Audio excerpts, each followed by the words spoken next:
Que é Não, vale isso? muito a pena. Eu vou gravar um vídeo.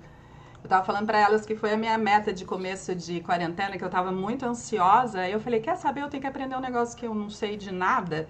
Aí fui fazer e fui ficar assistindo o vídeo desses ah, desse pessoal que mexe com gamer, né? Que eles fazem jogos e transmissões ao vivo. E aí mergulhei nisso e aprendi. Foi bem legal. Perfeito, perfeito.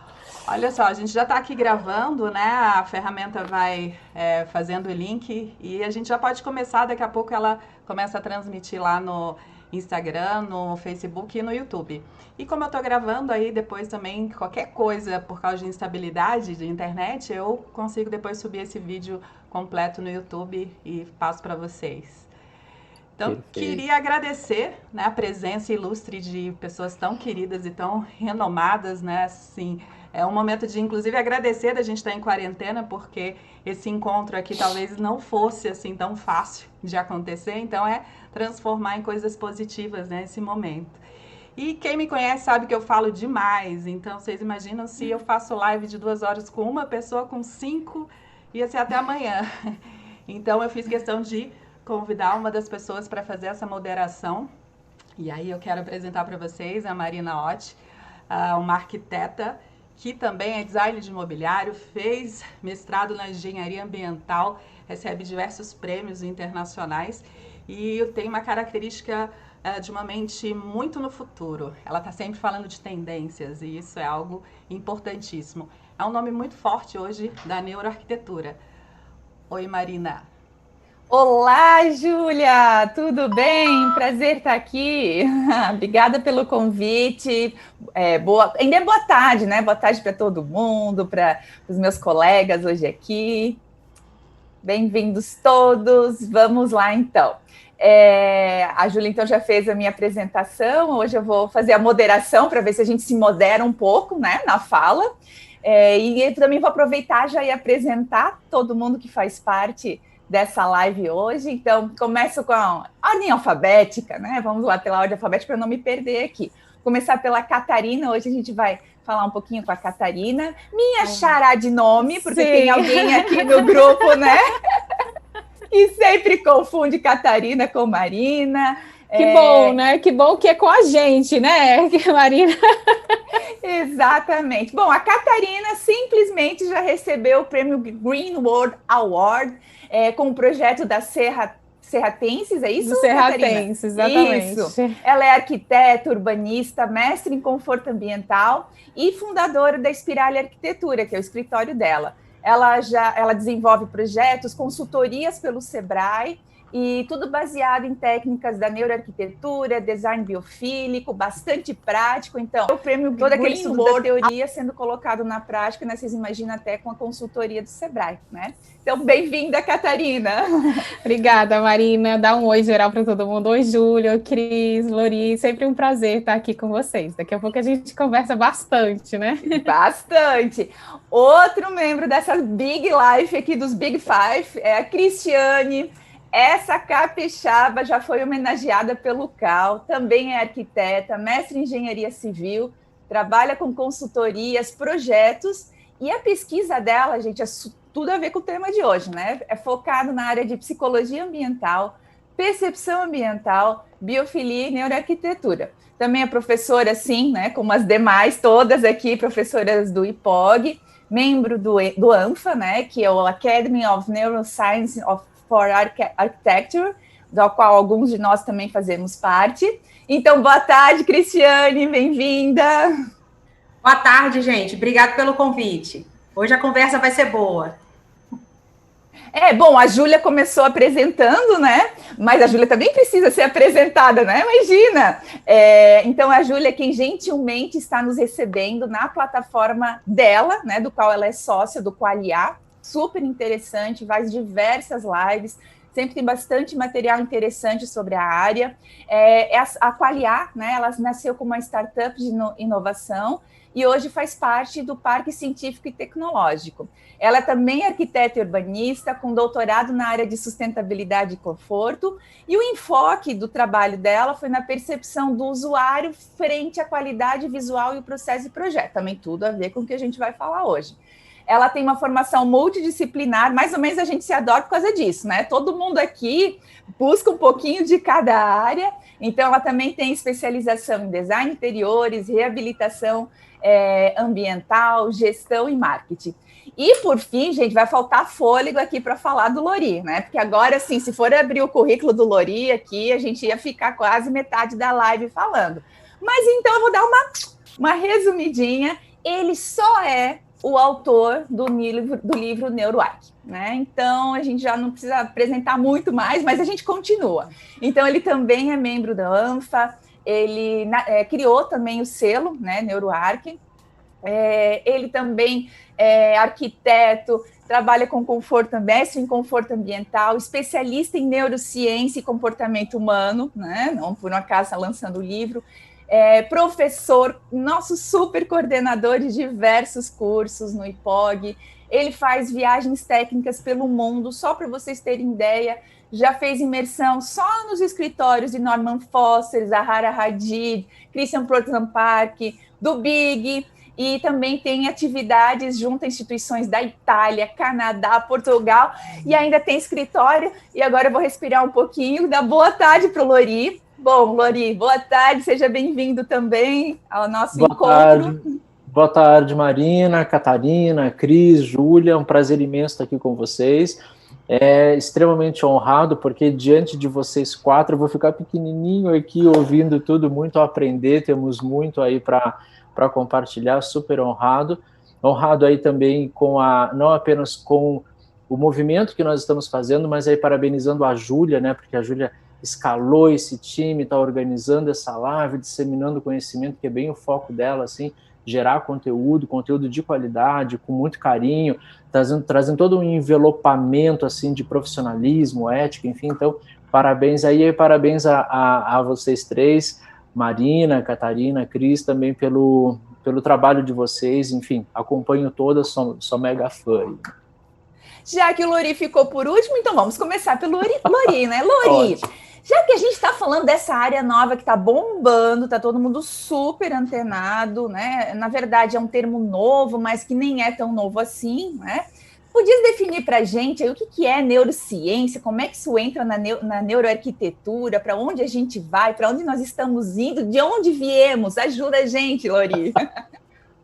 Bom, essas são perguntas que eu não vou conseguir atingi-las, né? Mas quando a gente começa a falar de neuroarquitetura, eu acho que o primeiro ponto que a gente tem aqui para evidenciar é que existe uma coisa chamada boa arquitetura e outra chamada neuroarquitetura. A boa arquitetura sempre fez parte das nossas vidas, né? Grandes profissionais, grandes escritórios, grandes projetos sempre estiveram conosco e foram assertivos a nós, porque eles se dedicavam a boas práticas. Quando a gente começa a trabalhar com neuroarquitetura, ou seja, neurociência aplicada à arquitetura, nós temos ferramentais a mais para trabalhar com essa boa arquitetura. Eu sempre gosto de evidenciar isso porque ainda existe muita falácia a respeito da neuroarquitetura. Então, às vezes, tem algumas pessoas que tomam acesso a alguma informação, fazem uma interpretação, às vezes, nem tão correta, e disseminam aquela informação. Então, é muito importante que a gente entenda que a neuroarquitetura, ela não traz nada novo.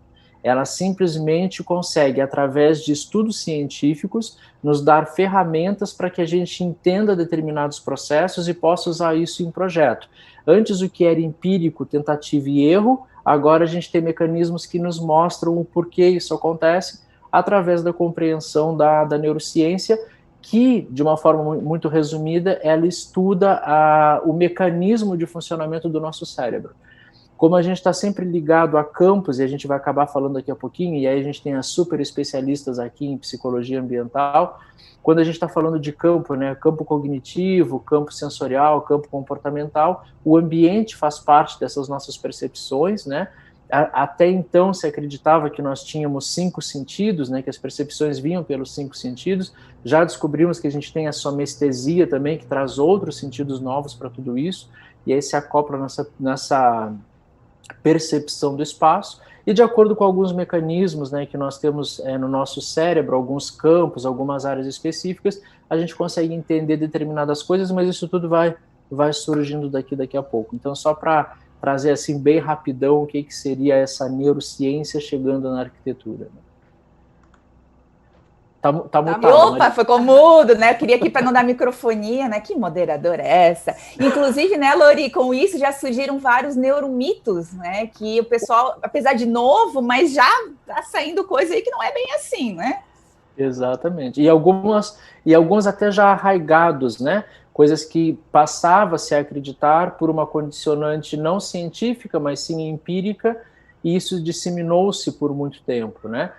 Então, os neuromitos vão em cima disso, né? De coisas que acreditava-se ou não tinha-se a interpretação correta, e aí isso foi ganhando campo, foi ganhando cancha, né, no mercado, e sendo reproduzido aleatoriamente. Inclusive, a gente tem uma grande neurocientista no país, a doutora Carla Tiepo. Boa parte do livro está embasado, a parte inicial, onde a gente fala de neurociência, está embasado em uma longa entrevista que eu tive com ela.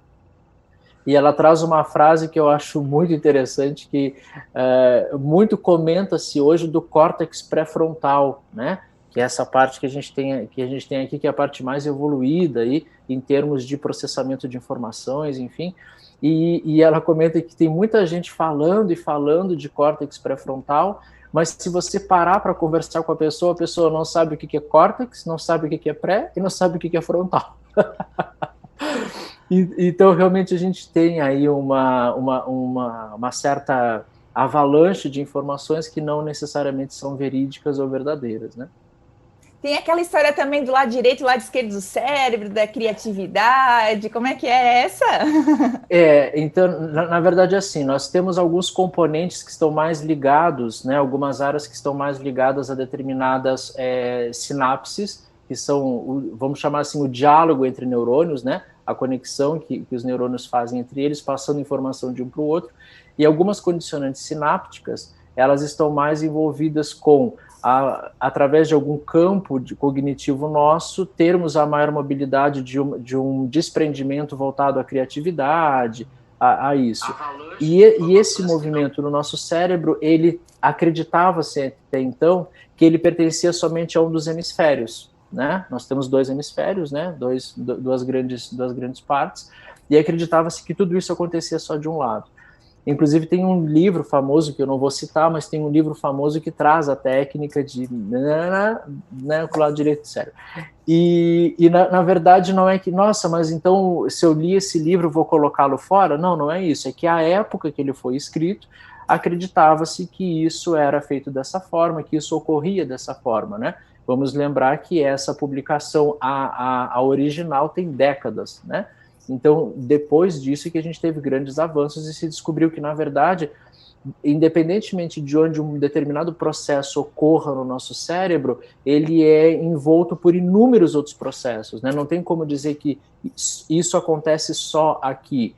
Aquela região ou aquela parte até pode ser responsável por algo, mas esse algo, ao ser traduzido para outras condicionantes, acaba envolvendo outras áreas do nosso cérebro, né? Então a gente não tem essa condicionante de que algo acontece exclusivamente em uma parte, né? Isso é bem interessante que o Lori está colocando, né? Porque a gente que está estudando toda essa parte de neuroarquitetura sabe que a cada dia surgem novas descobertas. Então, tudo que é passado é importante para a gente ser o que é hoje, né? E é importante a gente continuar se atualizando e saber aonde buscar as informações, né? Então, não tira o que já foi feito, né? Não deixa para trás, isso faz parte da evolução. E amanhã vão descobrir mais, daqui a 10 anos mais ainda, quem sabe daqui a 100 anos chega na metade do que tudo acontece dentro, né, dessa caixinha tão poderosa chamada cérebro. Assim como coisas que hoje nós trabalhamos, daqui a algum tempo pode ser dito que não, né? Exatamente, né? A gente também muda, né? Por exemplo, em 100 anos, só o brasileiro cresceu 10 centímetros na média, né? Então, imagina tudo isso para ergonomia, para todas as outras áreas, né? O entendimento dos espaços, do que influencia as pessoas, quanto tempo elas passam em cada espaço, que já vai indo para a parte de psicologia, e que aí a gente pode até fazer um gancho sobre a psicologia ambiental e passando uma palavra aí. Cris, ajuda a gente aí, então, já que a gente falou sobre psicologia ambiental, como é que entra em tudo isso a psicologia ambiental? É assim, a psicologia ambiental, ela surgiu lá na década de 60, no pós-guerra. Na época, as pessoas, alguns cientistas do mundo todo, de várias áreas, eles precisavam entender como que o ambiente influenciava o comportamento.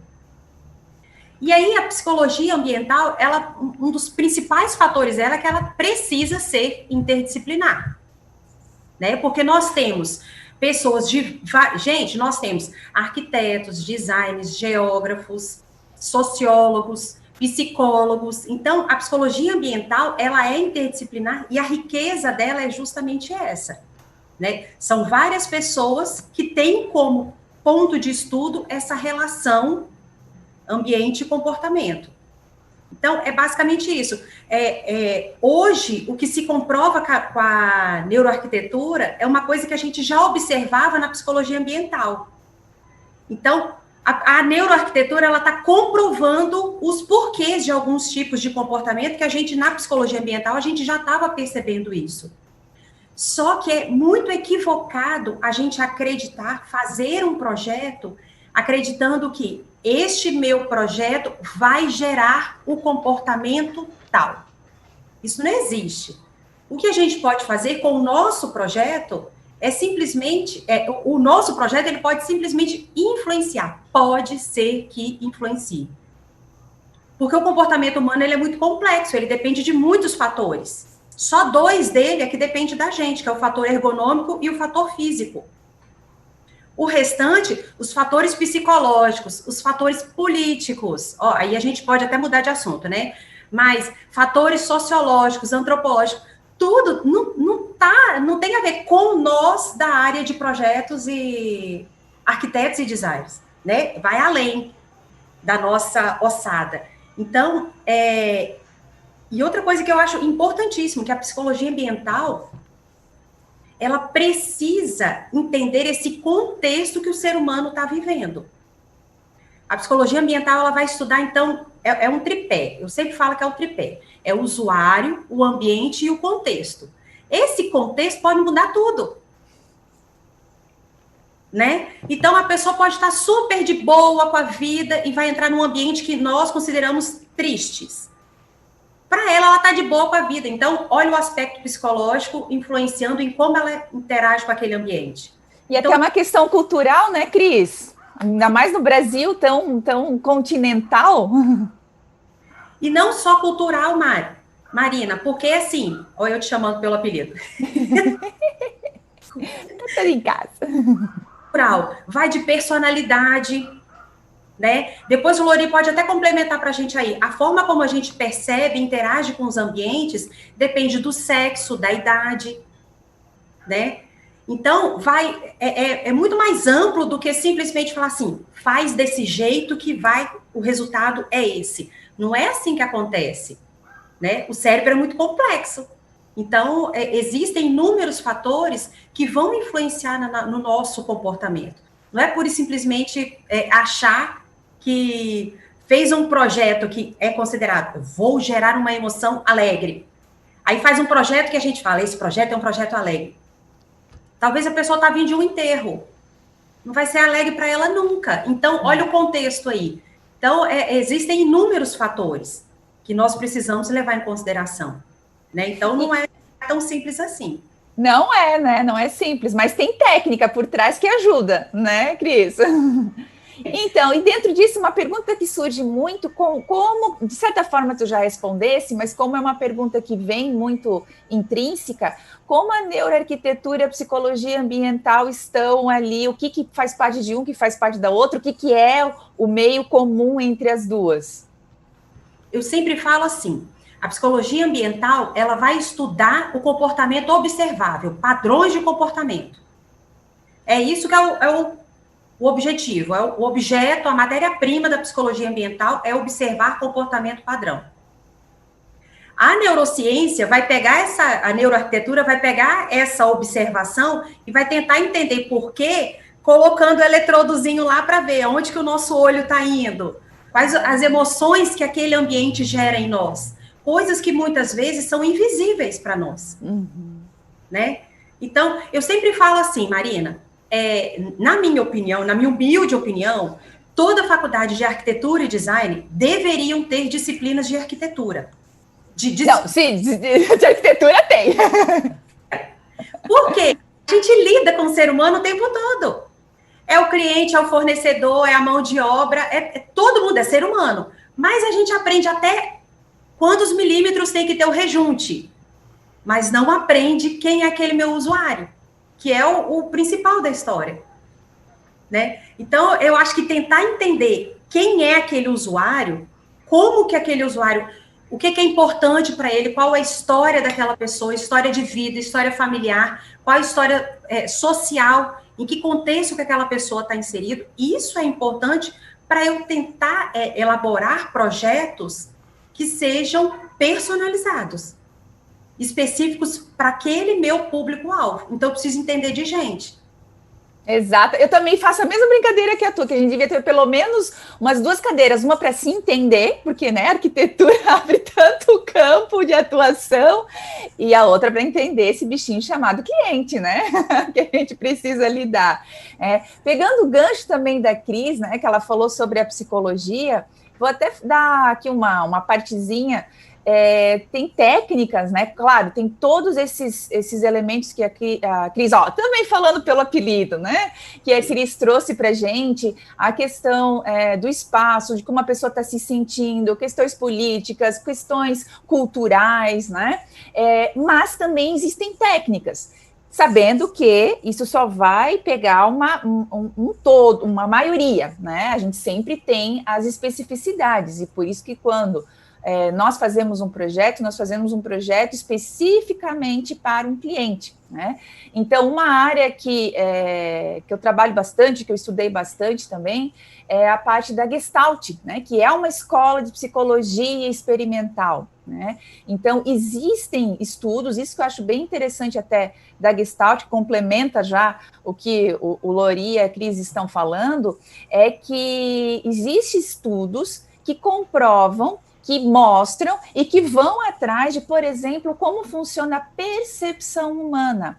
Então, a neurociência, ela veio para juntar tudo isso. Então, a escola da Gestalt, né, ela estudou muito por que certas formas atraem mais o olhar da maioria das pessoas. Agora, claro, como a Cris falou, de nada adianta se a pessoa, né, tá lá, né, num lugar que a gente já comumente sabe que ela está pensando em outra coisa, talvez essa técnica nem funcione.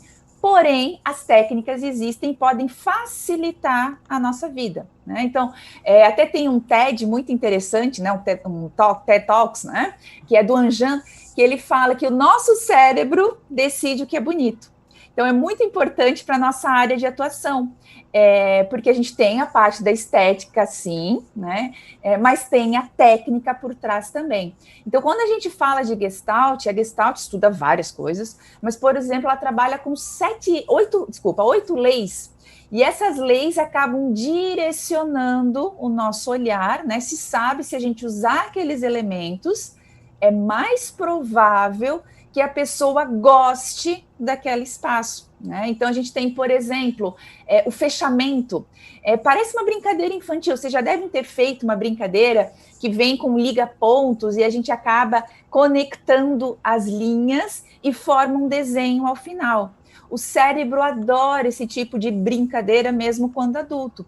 Então, a gente pode, por exemplo, fazer uma composição de design interiores, de arquitetura de interiores, onde sugere uma forma que a pessoa conheça mais, geralmente figuras geométricas, círculos, quadrados, triângulos, retângulos, mesmo sem eu ter desenhado ela inteira. O meu cérebro faz o liga-ponto e ele gosta desse tipo de coisa. Então, não é certo, 100% certo, que a gente consiga agradar 100% das pessoas, mas é uma tendência, né? Até a Júlia me apresentou, que eu trabalho um pouco com tendências, então a tendência tende aquele espaço ser mais agradável visualmente para as pessoas, porque tem um princípio observável, experimentável, vindo da Gestalt.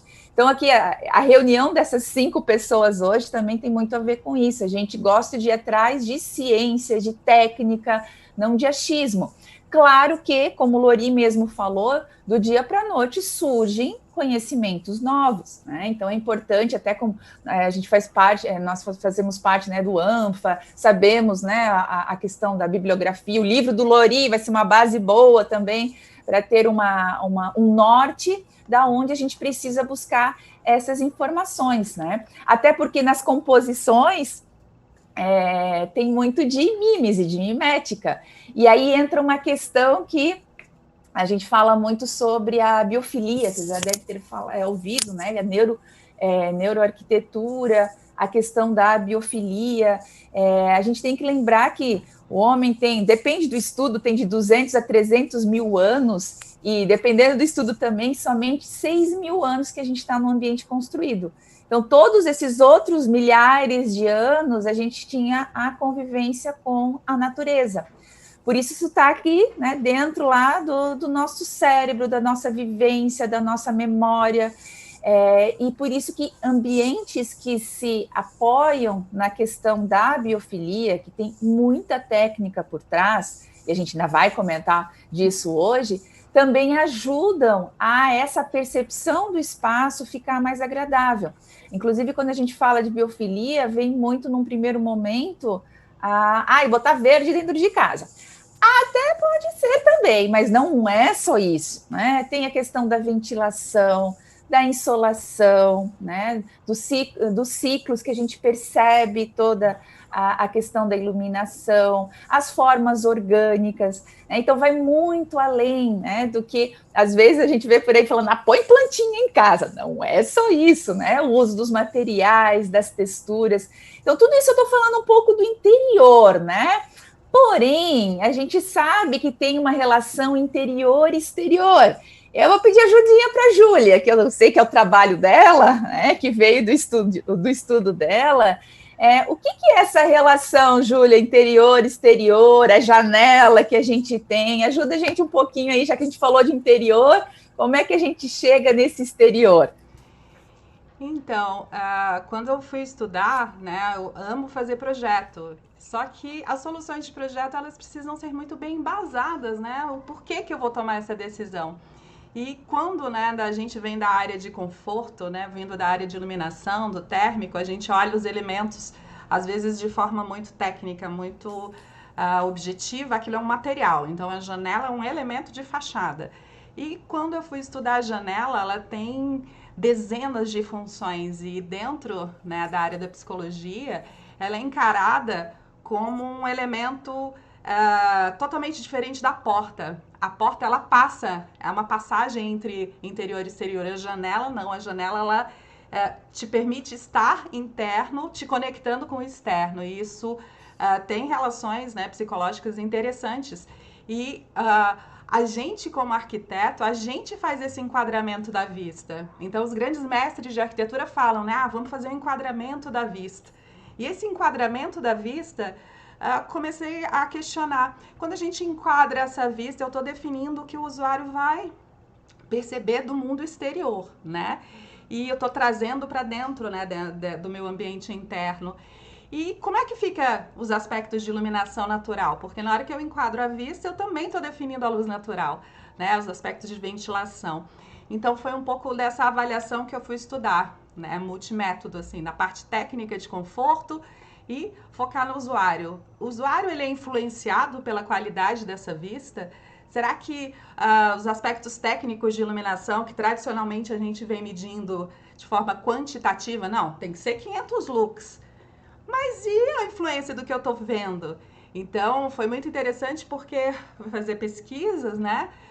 E fui verificar no mundo grandes nomes e cientistas que já tinham definido, né, que dependendo do que você está vendo externamente, os seus limites de iluminação e os seus limites térmicos se alteram. Então, eles faziam, né, experiências, né, de lugares que têm vistas que são agradáveis. A pessoa permitia sentir mais frio ou mais calor, menos luz, porque ela se sentia confortável pelo visual. E isso é muito interessante porque dependendo do que você está vendo, se você, como a gente começou a falar aqui no começo da live, né? dependendo do que você está vendo, se aquilo tem uma conexão da sua memória, da sua cultura, aquilo te traz um aconchego, né? Um afeto que você julga aquilo ali ser belo, por exemplo.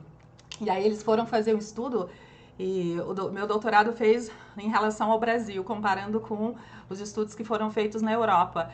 A tipologia de edificação, né? Se o europeu vê, né, um edifício antigo, ele tem uma memória afetiva e ele acredita que a iluminação está melhor, por exemplo, do que se ele vê um prédio extremamente modernista, pós-moderno.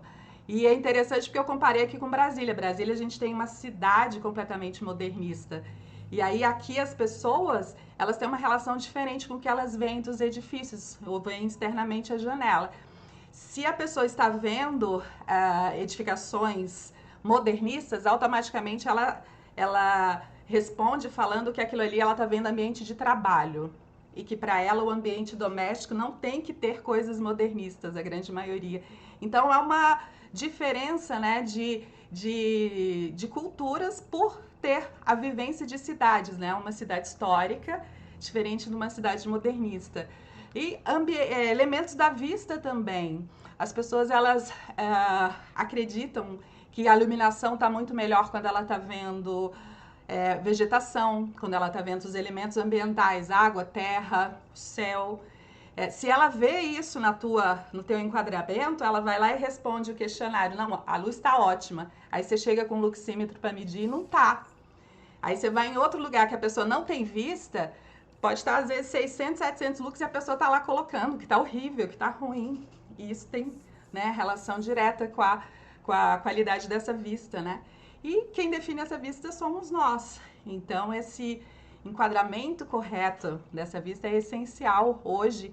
Então, a gente não fala mais só de critérios de conforto ambiental, a gente fala de qualidade ambiental, né? Então, a gente sai um pouquinho desse histórico nosso quantitativo para viver agora a questão da qualidade. Nós não somos isolados, a gente está vendo agora como a gente não, isoladamente, como a gente sente falta, e quando a gente fala da nossa área de atuação, né, como as coisas estão conectadas, né, e também vem dessa evolução de pensamento. Primeiro teve que ter todo esse aspecto quantitativo, né, Júlia, para a gente chegar e entender que não é só isso, que entra também a qualidade, né, do lugar. Bom, falando em lugar, já que a Júlia, ótimo esse exemplo, achei maravilhoso, né? Como a nossa relação de história, né? Nossa história recente, como a gente tem a questão do antigo ser talvez até um edifício de Brasília, e para um europeu é o novo um edifício de Brasília, né? Então depende muito do lugar, né?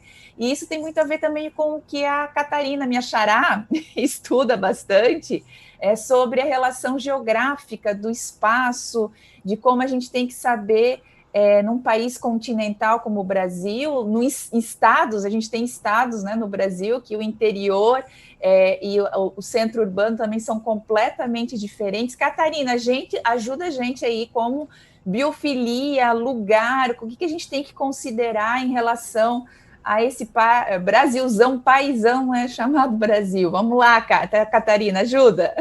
Vamos lá, Marina. Então, vou pegar um pouco do gancho, né, de cada um de vocês para tentar contextualizar aí minha fala.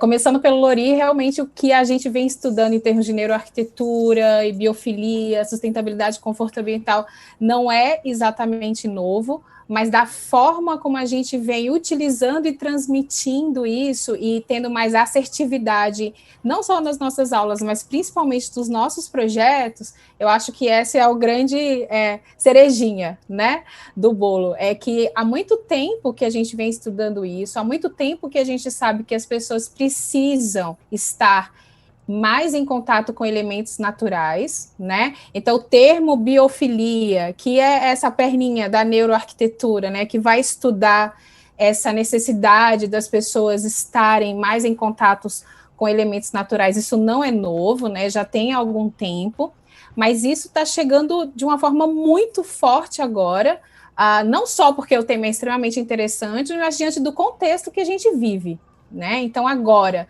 está todo mundo eu espero, eu imagino, está todo mundo isolado, né? Então a gente começa a realmente sentir, a perceber o tanto que esse elemento natural, o tanto que o abraço faz falta, o tanto que estar do lado de fora faz falta, e isso a gente já vinha falando. Então, né, reafirmo que vocês vêm comentando, não tem nenhuma novidade, mas agora os estudos trazem essa certeza de que a maioria das pessoas, como a Cris falou, né, com bastante precisão, isso não vai funcionar para todo mundo, mas que a maioria das pessoas sente falta. E a gente consegue fazer um link muito forte com esse nosso estudo aí de mestrado, que é o que a Júlia veio falando do doutorado, né? Questões mais técnicas relacionadas ao conforto ambiental e à sustentabilidade. E agora esse ser humano, ele entra como o grande, né? Como o grande foco.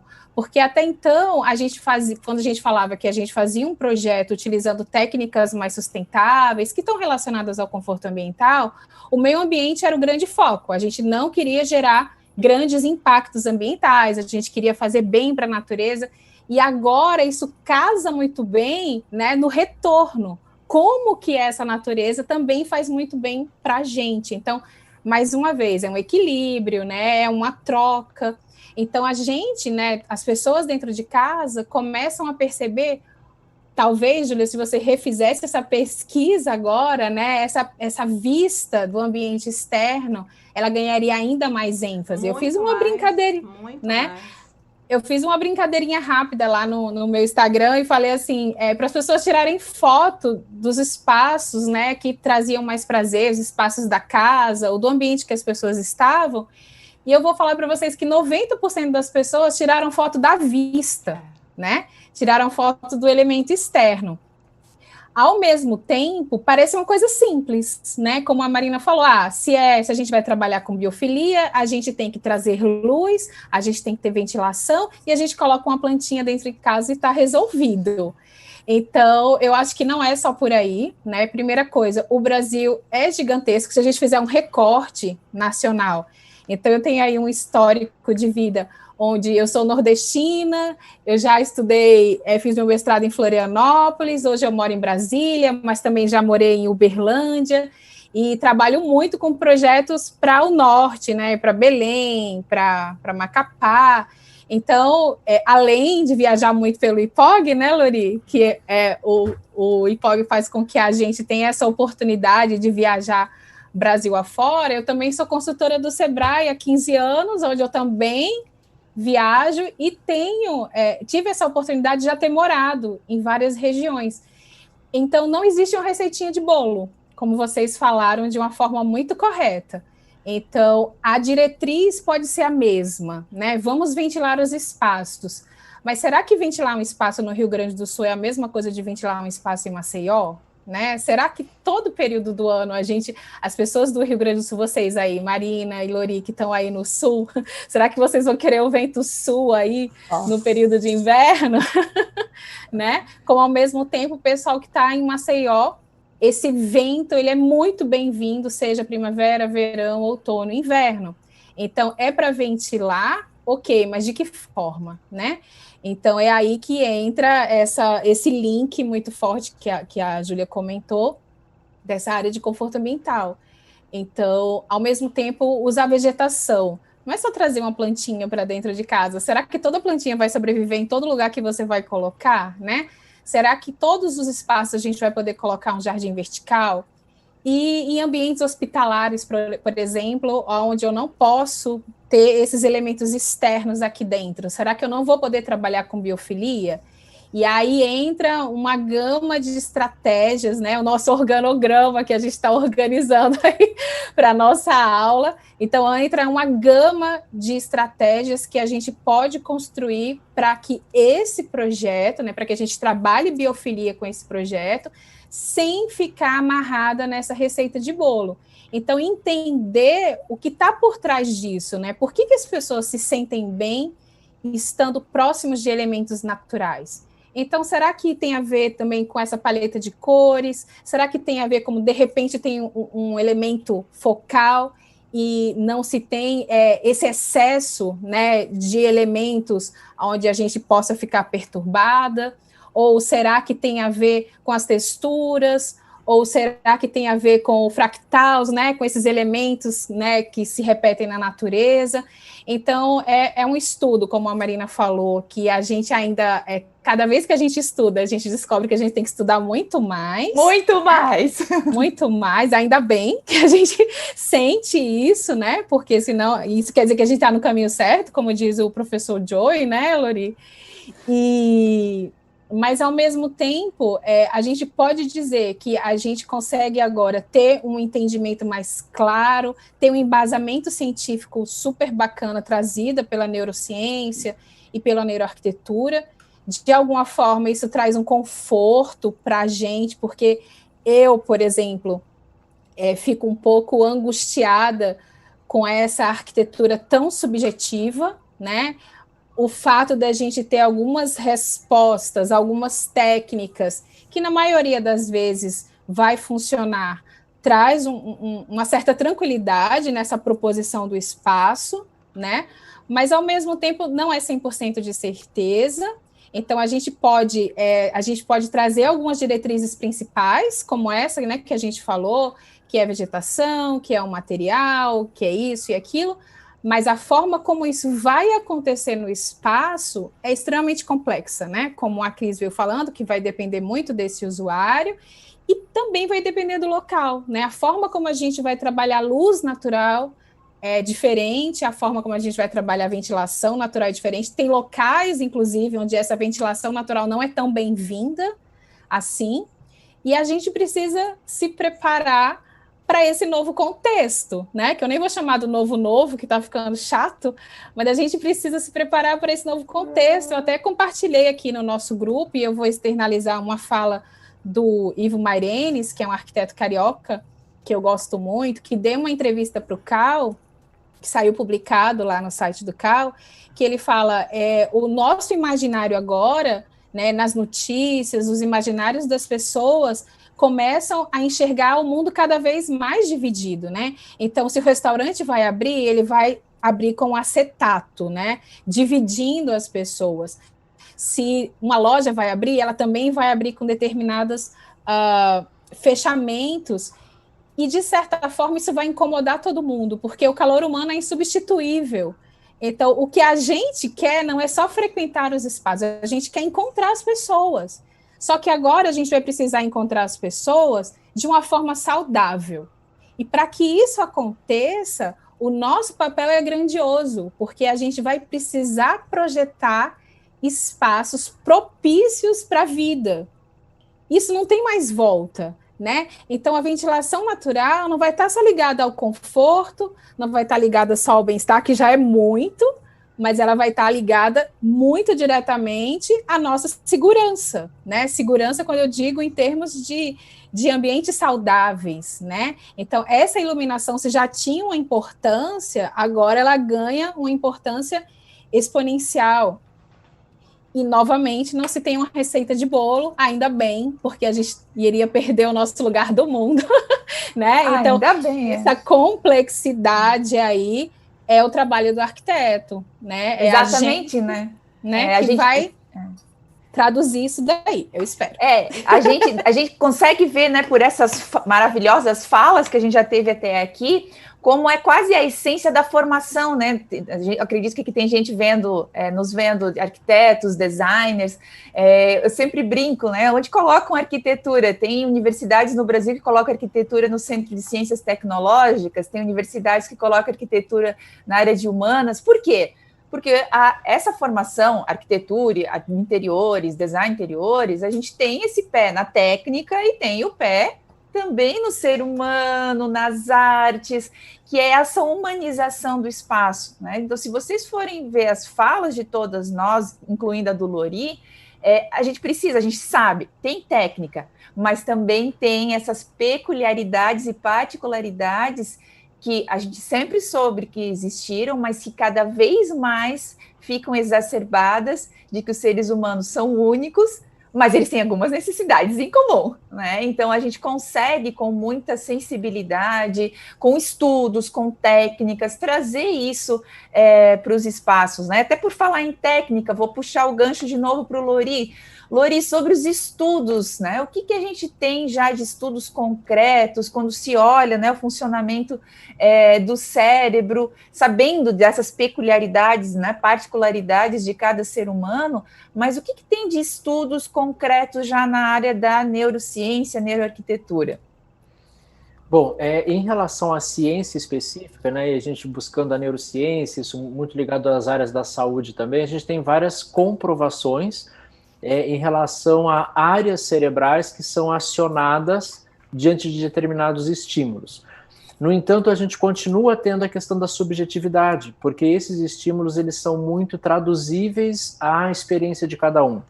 Então, isso ocorre mais ou menos assim. Nós somos regidos, aí pegando o gancho da psicologia, né? Na psicologia comportamental, nós somos regidos por 3 grandes campos. A gente tem o campo sensorial, que ele está ligado às nossas sensações e automaticamente emoções. A gente tem um campo cognitivo, que é o que eu conheço por mundo, por vida, é aquilo que eu aprendi ao longo da minha existência, e isso diz respeito exclusivamente a mim, porque eu vivi isso. E eu tenho o campo comportamental, que traduz os meus comportamentos. Esses 3 campos, eles estão sempre unificados, estão sempre trabalhando em conjunto, né? Então, o que eu percebo que o campo sensorial me traz, ele é traduzido pela minha condicionante de vida, pelo que eu entendo de vida, e isso me dá um determinado comportamento. Então, aqui abre-se inúmeras perspectivas, né?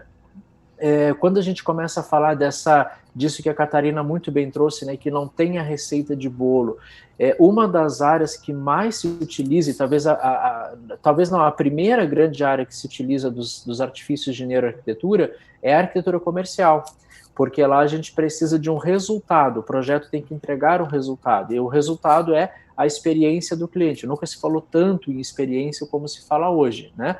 E por quê? Porque lá a gente consegue, através do campo sensorial, trazer uma carga de emoção, uma carga sensorial X, que um grande grupo de pessoas, e aí os indivíduos fazendo parte, né, várias unicidades fazendo parte disso, tem uma tradução e nos dão um determinado comportamento.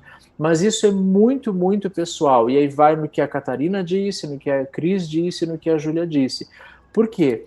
Porque quando a gente pega, por exemplo, o que uma marca vai trabalhar como público-alvo, e aí a gente está falando de personas, de arquétipos, que só aí dá uma outra live, mas quando a gente começa a traçar esse perfil, a gente vai entender que se, por exemplo, nós 5 estivermos dentro de algo chamado público-alvo de uma determinada loja, quando nós chegarmos os 5 nessa loja, nós os 5 vamos tender a achar a loja muito interessante, a gente vai gostar da maioria das cargas sensoriais que tem ali, o olfato, a musicalidade que tem a ver com a audição, o modo como eu transito pela loja, as texturas, as cores, os materiais, eu vou entender aquilo de uma forma muito, muito, muito saudável. Eu e vocês 4, porque nós os 5 estamos dentro do público-alvo. No entanto, isso não significa que nós 5, ao entrarmos nessa loja, vamos escolher os mesmos produtos para comprar.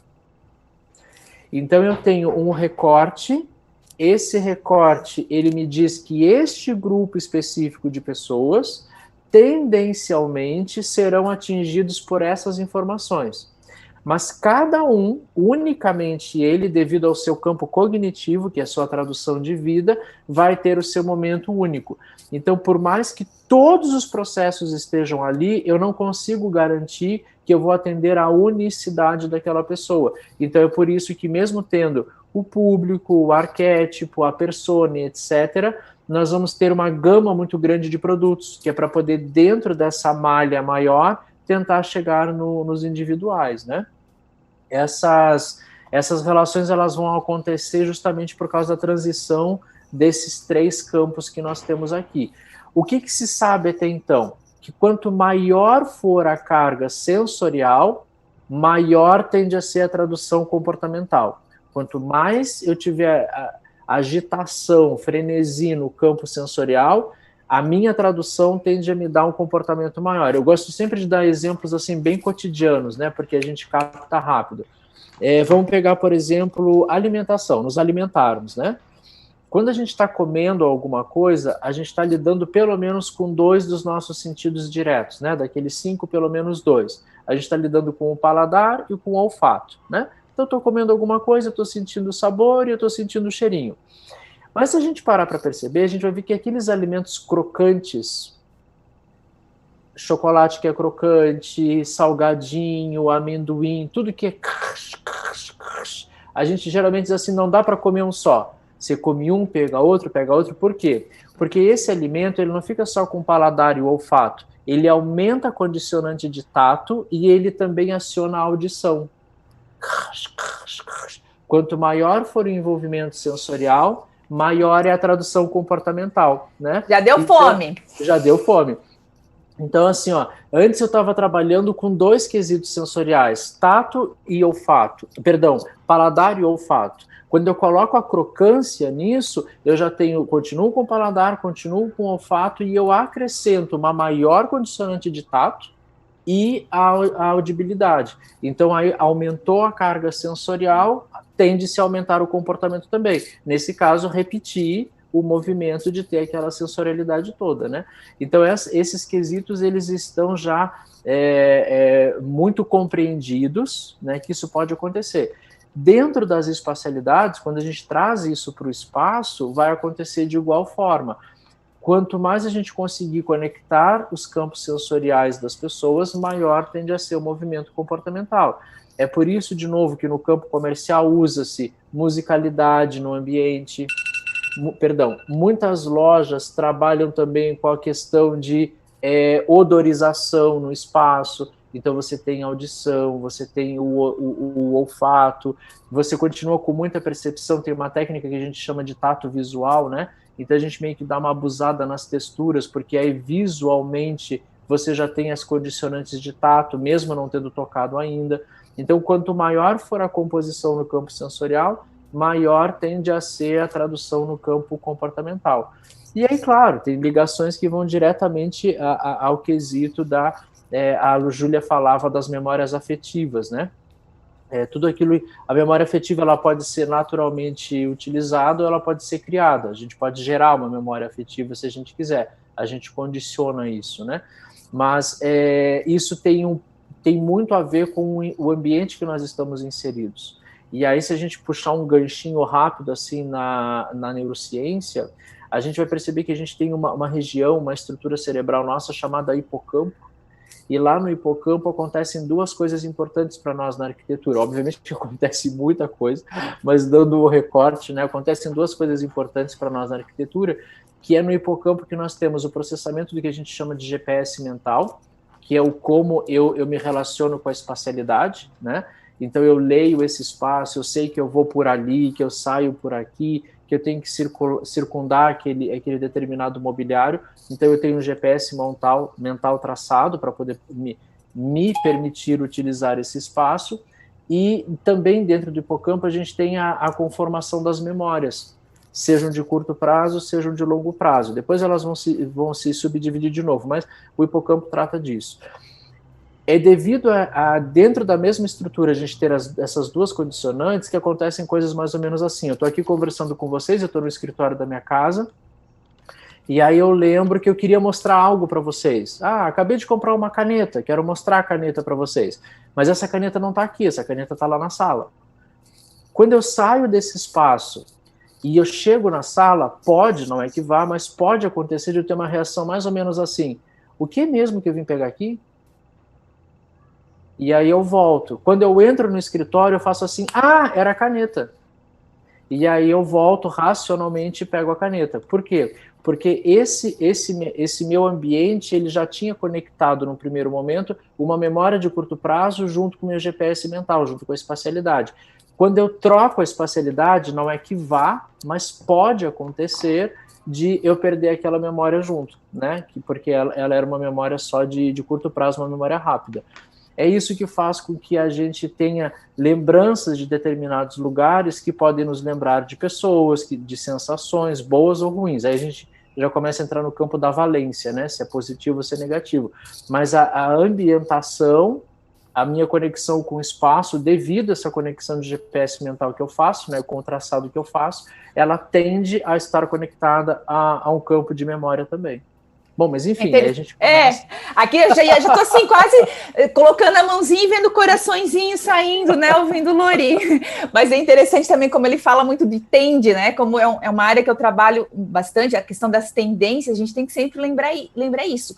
Tende a acontecer, não é uma amarra, né? Inclusive, eu já li alguns artigos e pessoas que falam, assim, principalmente da biofilia, tem que usar isso, tem que usar aquilo. Não, depende, né? Depende da pessoa.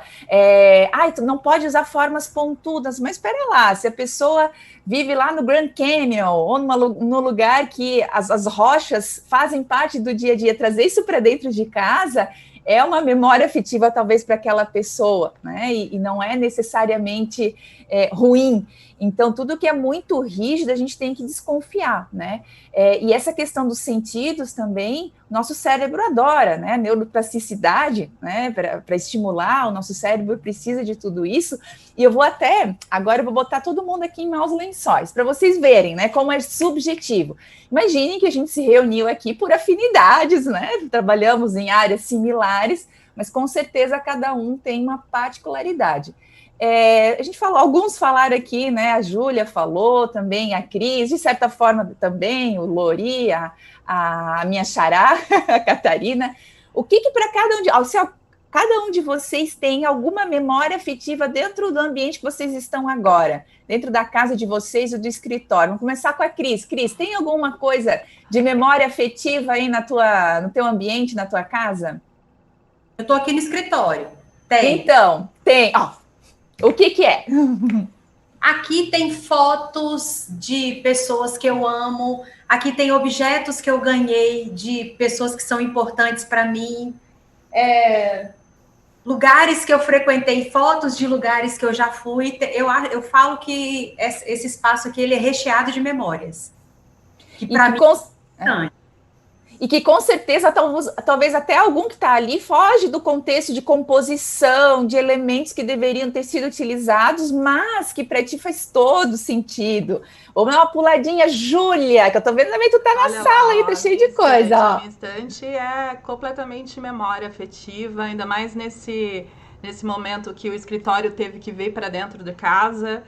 E aí a assistente aqui atrás, ela foi totalmente reformulada, né, de trazer essas coisas profissionais, mas as minhas paixões, né, de design de mobiliário, que me lembra lá da primeira turma do IPOG que eu fiz de design de interior, onde eu fui estudar a história do mobiliário, a cadeira como arte, então eu amo colecionar cadeiras, tenho várias cadeirinhas, tem ali uma igreja de barro, que tem a ver com a minha família mineira, lá do norte de Minas, né, de uma região do Vale do Jequitinhonha, onde é o artesanato do barro, e aí já mistura com a minha vida em Brasília há 25 anos, de croquis de Niemeyer, das composições do Atos Bulcão, então é uma mistura, né? E as plantinhas, né? Aqui em casa são cheias. Já quero dica para ficar assim verde, tá? Olha aqui, tem lá fora, eu tive que trazer as da Qualiar, então eu ocupei o hall do apartamento ali dos vizinhos, porque minha mãe e meu pai sempre amaram terra, sempre amaram planta. Então, se não tiver planta, e nesse momento é a válvula de escape, para ter uma ideia, a minha filha está fazendo plantio de horta numa areazinha assim de grade da janela, porque ela está vendo a evolução da cebola e do tomate. Então é isso, memórias afetivas. Aí outra relação, né? Não necessariamente faz parte de um estilo de composição, de um estilo de ambiente, mas as revistas de decoração sempre tinham uma mesa de centro e um pincel chinês em cima, naquela decoração. Eu me pergunto, quem sabe a história desse pincel chinês? Quem tem relação com ele? E simplesmente uma peça comprada, mas que não kit, tenha... né? Parece que é um kit, assim. É o kit decoração, é o kit paisagismo, eu falo do kit sustentabilidade. Então, tudo que é kitzinho, cara, não funciona, porque é Desconfie, gente. Desconfie em métodos, assim, muito específicos. Claro que tem a básica. Por exemplo, né, eu que trabalho com Gestalt já está me contradizendo. Sim, uso muito. Mas a gente não pode esquecer desses apêndices todos, né? Vamos lá, Xará, o que tem aí? Quero saber, Catarina. Ao som. Tá mutada, Catarina. Poxa vida, eu falei uma coisa tão importante. Eu tô aí? Na minha casa também tem uma série de recordações. E esses dias eu abri uma gaveta, e se minha mãe estiver me assistindo, ela vai chorar agora, porque eu quase chorei. Então tinha uns paninhos bordados pela minha avó, que nunca mais eu tinha visto. E quando eu abri, sabe quando você se sente criada na praia? Eu sou alagoana, depois eu fui para Florianópolis, eu sempre fui criada em local que tinha muitos elementos naturais, né? E o porquê que eu escolhi o meu apartamento é justamente pela vista direta que eu tenho do parque, né? Então, eu não estou na praia, mas a gente fala que em Brasília, o céu de Brasília, né? É o nosso mar. Então, na hora que eu tô na janela, por mais que não seja o mar que eu esteja vendo, me vem essa memória, né, de estar num espaço aberto, de não estar num espaço enclausurado, por mais que eu esteja num apartamento. Então, enfim, é um tema aí, Marina, que daria para a gente conversar. Onde a gente guarda as coisas, olha como pode ser importante, né, para o cliente de vocês, quando vocês vão pensar nos espaços, o fato de abrir, de ter história, de a pessoa, quando puder, convidar alguém para ir na sua casa e poder, cada espaço, contar uma história, né? Imagina a Catarina comigo, porque eu sou uma pessoa, eu gosto muito de preto, branco e cinza, né? Deu para perceber aqui. E não por isso, não dá para mostrar agora, mas um dos objetos mais importantes aqui da minha ambientação é uma máquina de reprodução de slides que meu avô usava, que já era relíquia dele, e isso virou um objeto de decoração e tem tudo a ver com esse espaço aqui, e gera muito isso, né? Uma história, quando alguém vem, eu conto. Eu lembro do meu avô, quase que uma Catarina, ela tá falando da avó, já estava aqui me enchendo de lágrima aqui, que eu lembro o meu avô mostrando os slides dele em preto e branco, enfim, os primeiros filmes muito quebrados. E isso tem técnica para colocar, só que o fato de poderia aniquilar uma coisa que para mim faz muito bem, né? Que é algo bastante pessoal. Lori, o que tem aí de memória afetiva? Joguei. Então, eu tô no escritório que eu uso em casa. Esse é um escritório que, antes da pandemia, ele era utilizado mais para... eu estou mais ou menos no meio dele, né? Tem uma parte que está atrás do computador, que é um canto mais de trabalho mesmo. Aí ali tem 2 impressoras, tem mais mesa, tem bancada, enfim. Eu estou mais ou menos aqui no meio. Aí aqui, não sei se dá para ver, tem um sofá aqui que eu uso para relaxar. E aí lá no fundo tem uma poltrona de leitura. Então eu sempre usei esse espaço assim para fazer alguma coisinha rápida que fosse de trabalho, sempre me permiti não trabalhar em casa. Mas agora ele está sendo o cotidiano, né? 24 horas ele me representa agora trabalhar. E eu acho que... E aí, claro, desse outro lado aqui tem uma estante muito grande que ocupa o ambiente inteiro, e aqui tem coisas de viagens, presente de pessoas, trabalhos que eu já orientei de faculdade, tem uma pequena biblioteca, então tudo acontece aqui. Mas eu acho que esse ponto que você está trazendo, Marina, de perguntar aqui para todo mundo essas questões, eu acho que já traz, por natureza, um exercício muito interessante para quem quer de verdade começar a trabalhar com a neuroarquitetura. E acho que um primeiro ponto é despir-se de regras. E eu vou dar um exemplo aqui que já aconteceu com todos nós 5, em início de carreira principalmente, e que talvez ainda seja um ponto, vamos chamar assim, nevrálgico para muita gente. Sabe aquela coisa assim de você ser contratado para fazer um projeto de interiores? Você desenvolveu todo o projeto. Chegou naquela fase final onde você vai fazer a ambientação. Aí você vai lá, arruma, deixa lindo, e a gente normalmente diz assim, nossa, ficou capa de revista. Tá pronto para fotografar, colocar na capa de revista, você tá assim, no céu. Aí você vai embora, entrega o projeto e você vai embora. Você volta uma semana depois, é outra casa. É outro projeto. E, normalmente, quem ainda não compreendeu o que é trabalhar com neuroarquitetura, e aí agora a gente já migrou essa fase, normalmente no passado, e talvez alguém ainda sinta isso, perceba assim, nossa, mas o meu cliente desmanchou tudo que eu fiz, ele destruiu o meu trabalho. é um momento de pausa para a gente pensar no seguinte: o que você ambientou era para ele ou era para você? Perfeito. Porque se ele alterou tudo, não significa que ele achou feio. Significa que a identidade efetiva dele é outra. E aqui, nesse momento, ao invés de a gente parar e sofrer, o ideal é a gente parar e pensar assim, não, peraí, aonde que eu ainda não consegui entender o outro? Como que eu vou mexer no meu briefing para que isso não aconteça? O que eu vou alterar no meu processo para que isso não aconteça? Porque um projeto lindo de verdade é aquele que ele, usuário, chega e diz assim, meu Deus, sou eu. Pronto, aí sim você cumpriu. Talvez para a sua fotografia não fosse o melhor ambiente, mas para a imagem que ele vai ter, com a apropriação que ele vai ter, com a identidade que ele vai trazer para ele, isso é que de fato vai qualificar o nosso projeto. Eu sempre brinco assim, tem alguns projetos que nos enganam, né? Por exemplo, projeto de apartamento decorado. Quando a gente fala assim, projeto de apartamento decorado, design residencial. Não.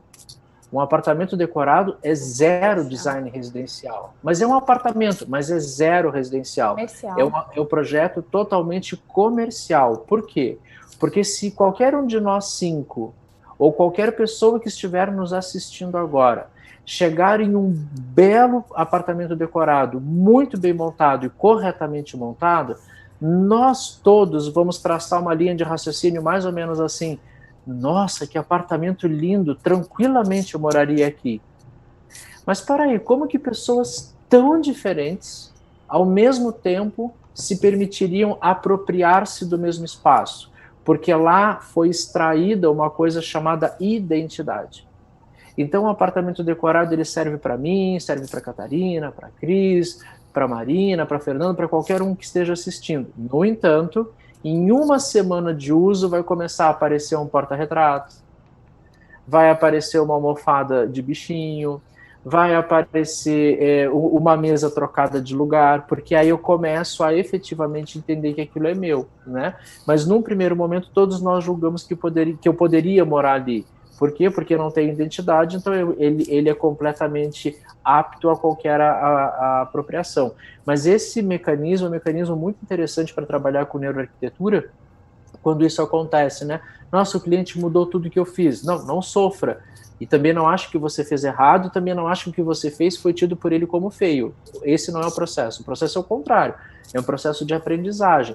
Nossa, até o que talvez eu não tenha perguntado, o que talvez eu não tenha percebido, em que momento talvez eu não dei a abertura suficiente para que ele participasse do projeto. Gente, em neuroarquitetura, um dos principais elementos é trazer o cliente para o projeto.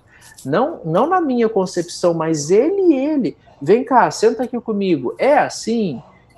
É você que está aqui? Ou é o que eu estou vendo de você que está aqui? Né? Então é um processo aí que...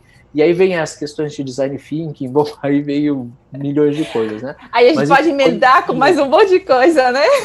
Não, Lori, eu queria só perguntar para o Lori, dentro dessa linha, né, que muitos profissionais da nossa área estão angustiados, né? Nossa, tô sem trabalhar, tô sem captar cliente, e a gente ressignificar esse momento, né? E eu queria perguntar para você que está conectado absolutamente com 100% do mundo ao mesmo tempo, na tua percepção, como que os profissionais hoje, dentro dessa linha da neuroarquitetura, começam a ter, né, que se portar em relação a essa, que eu até coloquei o nome da live de uma era, né? E eu fui procurar o significado de era. Era algo que é novo e nasce de um fato marcante, assim. Então, o 2020 vai ficar ali como um pontinho na linha, né, do tempo e da história. E aí as pessoas estão angustiadas, né, de, ai meu Deus, eu preciso aprender a projetar completamente de novo, estão perdidas. O que você sugere para essas pessoas hoje? Eu acho que o principal elemento agora, neste exato momento que a gente está na transição, a gente não está... Nós estamos ainda na pandemia, mas a gente não está nem naquele susto, porque já sabemos o que se trata, sabemos que não temos mecanismos de defesa a não ser a proteção, né, nos protegermos, nos resguardarmos, mas também ainda não estamos no momento pós, né? Entrou efetivamente essa vida nova, né? A gente ainda está naquele limbo, a gente não sabe muito bem o que vai acontecer, esperando por uma saída, seja uma vacina, um remédio, alguma coisa. Eu acho que esse é um momento ímpar de olharmos a nós mesmos e olharmos aos que estão ao nosso redor. E a gente vai começar a perceber, pelas coisas mais simples possível, o quanto nós projetávamos, e aí eu me coloco junto nisso, o quanto nós projetávamos espaços rotulados. Exemplo, nós projetávamos um espaço rotulado de residência. Como que a gente projetava? A gente projetava como que a família vive. Trabalha o dia inteiro, então a gente, na verdade, projetava algo que a gente chamava de residência, mas era efetivamente utilizado o dormitório e a cozinha. Né? Você dormia, fazia a refeição matinal, passava o dia inteiro na rua, voltava, e você ia usar o que a gente poderia chamar de aspecto social da casa no final de semana, recebendo os amigos um dia à noite, e deu. Mas você passava o dia inteiro fora desse lugar. Quantas pessoas hoje, porque nós estamos em um confinamento compulsório, quantas pessoas hoje descobriram que a casa que elas moram efetivamente não as atende? Famílias que têm criança na estrutura familiar, né? Tenta imaginar, por exemplo, se para nós adultos é conflitante, é difícil, nos fragiliza, imagina a criança que ela, por natureza, já é indefesa para alguns aspectos ainda não tão amadurecidos psicologicamente, né? E aí começam cobranças, porque o adulto se cobra, mas ele também vai cobrar do comportamento infantil. Então, a partir do momento que a gente começa a ter essa auto-observação, isso pode acontecer em casa. Lori, mas eu estou passando a pandemia sozinho. Ótimo, ótimo. O que essa parede branca significa para você? O que esse teto branco significa para você? Então, o projetar vai ser, daqui para frente, cada vez mais um olhar observatório do outro. E não só na questão residencial, na questão corporativa, eu acho que vai ser o maior impacto que a gente vai ter em termos de projeto. Porque as empresas descobriram que, efetivamente, elas não precisam daquelas gigantescas espacialidades, porque estão todas operando com as pessoas trabalhando em casa. Então, eu acho que os projetos corporativos, ao chegarem futuramente, eles já vão chegar repensados. Né? Será que eu preciso de tanto espaço? Será que esse custo-benefício é necessário? Claro, para algumas demandas físicas, sim. Mas muitas empresas hoje funcionam com as pessoas em home office, em home working, na verdade, né? Porque a coisa continua girando, ela precisa girar. Então, eu acho que as demandas projetuais vão ser muito diferentes, né? Ter um espaço apropriado para trabalhar. Eu, na minha casa, já tinha um escritório montado, né? E aí, talvez aqui uma coisa legal da gente falar, já que o nosso público aqui é arquiteto, designer, tem diferença de home office para home working, né? Home office, quando você tem um espaço que é preparado para você trabalhar, é o escritório em casa. Home working é quando você tem que trabalhar em casa, independentemente de você ter um espaço organizado para isso ou não. Então, muitas pessoas transformaram a sua mesa de jantar na mesa de trabalho, né? Isso é home working, você está trabalhando em casa. E nessas circunstâncias, talvez as pessoas percebam que antes percebiam assim, eu não preciso de um escritório em casa, né? Aí, a partir de agora, não, eu acho que é legal eu ter pelo menos um espaço ali que ele seja múltiplo, né? Que eu possa, de repente, mexer em algum objeto e trabalhar naquele espaço. Então, eu acho que essa percepção ela vai mudar muito em relação às demandas. A gente vai receber muitas novas demandas. E para entender essas demandas, você tem que entender de você. Neurociência mergulhada na arquitetura é isso, é você entender de você, porque tudo que acontece com outro acontece com você também, né? Então é mais fácil você tentar primeiro entender você e depois levar essa percepção, né? Mas isso entra muito, né, Lori? Não, mas, nossa, se alongue tanto quanto quiser.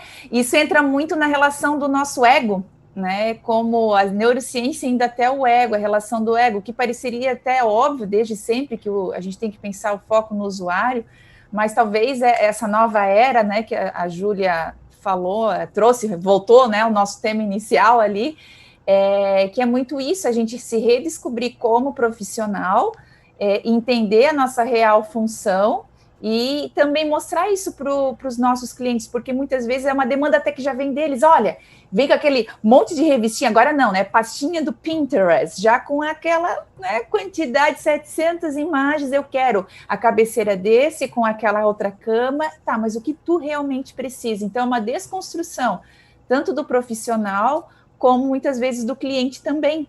E até complementando aqui que vocês estavam falando, a Catarina falou que ela fez uma pesquisa no Instagram, o Lori falou do homework, home office, eu fiz uma pesquisa com os estudantes da universidade que eu leciono, 70% dos estudantes não tinham espaço de estudo em casa. O que parece tão óbvio, um espaço de estudo para complementar, não tinham, e sentiram muita falta. E desses, eu fiz a mesma segunda pergunta, quantos vão continuar, né, com isso também? Cerca de 60%, 70% vão continuar, sabem agora, né, viram a necessidade. Então, também essa questão da nova era, às vezes pode deixar a gente, nova era, né, como projetar, pode deixar a gente inseguro, porém, a nossa profissão sai muito valorizada, né, das pessoas entenderem... Né, entenderem como a gente precisa tratar bem o espaço, né? Como, Cris, a psicologia ambiental precisa valer. Cris, fala um pouquinho disso. Até deixa eu só ver. Fala, Cris, fala, desculpa. Eu estava ouvindo o que o Lori estava falando. Nas minhas aulas, eu sempre falo assim: o espaço, ele precisa ser a materialização da personalidade do usuário. E não a nossa. A gente tem que deixar o ego, né, Marina? A gente larga o ego de lado, né? Eu quero projetar do meu jeito. Não, a gente tem que sentar junto. É o que o Lori acabou de falar. A gente senta junto e vamos construir junto um lugar, né? Não é um espaço físico. A gente vai construir junto um lugar afetivo para esse ser humano. E para isso eu preciso conhecer direitinho quem é essa pessoa. Agora a gente está começando a entender a importância do briefing. Porque antes era um negócio... Eu tinha alunos que, assim, eu perguntava, quanto tempo você gasta para fazer uma reunião de briefing com o seu cliente? De meia hora a 1 hora. Eu falei, gente, não conhece nada. Porque com meia hora, 1 hora, você não conhece a pessoa que está sentada na sua frente. A pessoa confunde até com um programa de necessidades, né? Quadro de áreas. Acha que isso é o que tem que perguntar. Não, isso é só um detalhe. E quem é aquela pessoa de fato, né? O que ela gosta, o que é importante para essa pessoa, o que culturalmente ela é importante para ela, o que socialmente é importante para essa pessoa, a história de vida dessa pessoa, a história familiar, quem são as pessoas que ela recebe em casa, o que ela gosta, o que ela não gosta, o que ela quer experimentar. Eu acho que nunca a gente entendeu tanto a importância da memória afetiva e das experiências, né? A gente sabe hoje, a gente já aprendeu que gerar experiências é a diferença entre você... Gerar experiências boas é a diferença entre você ter bons projetos ou não, né? Então, isso... E o processo de projeto tem que ser bom também. A experiência do processo de projeto tem que ser bacana para esse usuário também. Porque às vezes o ambiente fica lindo e maravilhoso, mas ele traumatizou com o arquiteto, com o design. Então, o que não é legal também. E isso também acontece no corporativo, né, Catarina? Na tua experiência, como é que tu observas essa relação do briefing e dessa nova era para a área do corporativo? Eu estava sempre fazendo esse raciocínio, porque até então os exemplos vieram muito para o residencial. Então, Marina, você leu a minha... Desligou o teu amigo. Só um minutinho aqui, que teve uma interferência aqui. Dá tchau, então, para todo mundo. Oiê! Oi, lindo! Para quem me conhece, isso faz parte de todas as minhas aulas e todas as minhas lives. Ele tem que vir aqui e dar tchau. Faz parte do processo. Então, eu estava nessa... continuando aqui minha linha de raciocínio, vocês estavam sempre comentando, né? O Lori primeiro falou do comercial, depois o assunto passou para o residencial, e aí o Lori entrou nessa veia do coworking, não, do home office, né, do que tem as pessoas têm espaço, não tem, e eu fazendo sempre essa ligação para o espaço corporativo. O corporativo, ele já veio numa transformação, né? O ambiente de trabalho não é mais o mesmo há algum tempo atrás, então a gente já vem aí trabalhando, fazendo projetos para uma geração que precisa se sentir fazendo parte de uma determinada corporação para ela ficar, né? Não é só o recurso financeiro. Ela tem que acreditar no propósito desse trabalho dela. Então, esse espaço que a gente vai projetar para que essas pessoas realmente se sintam bem, sejam produtivas e sejam criativas, tem que gerar esse pertencimento, né? E aí também tem o desafio do briefing, entendimento dessa marca, entendimento do propósito dessa empresa, para que no nosso projeto a gente possa gerar estratégias para que as pessoas que usem esse espaço realmente estejam embutidas nessa mesma linguagem. Porque já se foi o tempo que produtividade era traduzido em colocar todo mundo em baias fechadas, para que todo mundo ficasse carimbando ou produzindo determinados textos. Se você fizer isso, a pessoa entra no YouTube, pode ficar lá fazendo 1000 viagens, né? E aí isso não é mais produtividade. Na verdade, hoje se paga mais caro por ideias inovadoras, né? E para que você inove, você precisa estar num ambiente que te faça bem. E aí eu puxo de novo o link para a biofilia, que aí vai cada um puxando, né, para o seu e a gente fazendo um trabalho coletivo aí bacana. Porque as pessoas, para se sentir bem no espaço, elas têm que se sentir fazendo parte desse espaço, né? E essas pessoas precisam de elementos naturais para se conectar, para relaxar, para sentir bem-estar, para diminuir esse estresse, né, que a gente vive, né, em tempos atuais. Então, o que a gente pode dizer é que esse espaço, como o Lori falou, esse espaço comercial, ele não é tão individualizado, né, no fato do indivíduo único, mas ele tem que traduzir, vamos entender assim, essa personalidade empresarial para que as pessoas que vão trabalhar nesse espaço consigam se sentir, né, ter esse pertencimento no espaço e aí sim dar o seu melhor, né? Dar o seu melhor de forma saudável, né? E não dar o seu melhor do que a gente, né, do que era entendido antes, daquelas metas impossíveis de serem alcançadas e aquele estresse crônico que vai se transformar aí numa doença, etc e tal. Mas aí se sentir relaxada, se sentir bem, né, se sentir em casa, entre aspas, para ser produtivo, criativo, né, sentindo bem-estar de uma forma saudável. E eu acho que a neuroarquitetura, né, puxando aí essa perninha para a biofilia, vem contribuir muito com isso, né? Então, se a gente hoje lembra do espaço que todo mundo conhece, que a gente fala o escritório tipo Google, né? Virou um clichê, mas é isso que todo mundo entende. Então, como que é um escritório tipo Google, né? Além de ter aquele frigobarzinho com a cervejinha, né? Como que é isso, né? Ele vai ter aí elementos de cores que vão incentivar determinadas, vamos dizer assim, determinadas sensações, né? Ele vai ter aí espaços menos formais, uma vez que essa empresa vai trabalhar com criatividade, são nesses espaços menos formais onde as pessoas podem relaxar e, de repente, ter ideias inusitadas. Ela entende que as pessoas que trabalham para ela, né, gosta disso. Ela vai ter sempre a conexão com elementos naturais, então sempre vai ter uma vista muito bonita, sempre vai ter luz natural, sempre vai ter alguns elementos de vegetação. O conforto ambiental entra muito nesse aspecto, né? Então, conforto térmico, luminoso e acústico, que a gente já vem trabalhando há alguns anos, ele é muito bem entendido. Então, esse ambiente tipo Google, né, que vamos dizer, lançou uma tendência, né, Marina?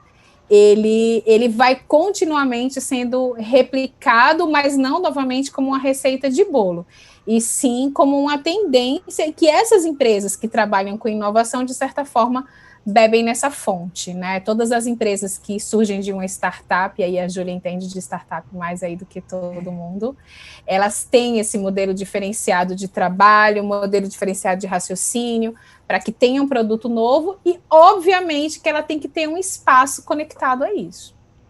E Catarina, falando essa questão de... pode falar, Lori. Não, por favor, Júlia, por favor. Não, eu só ia entrar nessa questão da inovação, né? Às vezes as pessoas acham que fazer inovação é inventar algo que, assim, completamente novo brotou, assim, né? E, na verdade, a inovação, ela vem muitas vezes de links, né?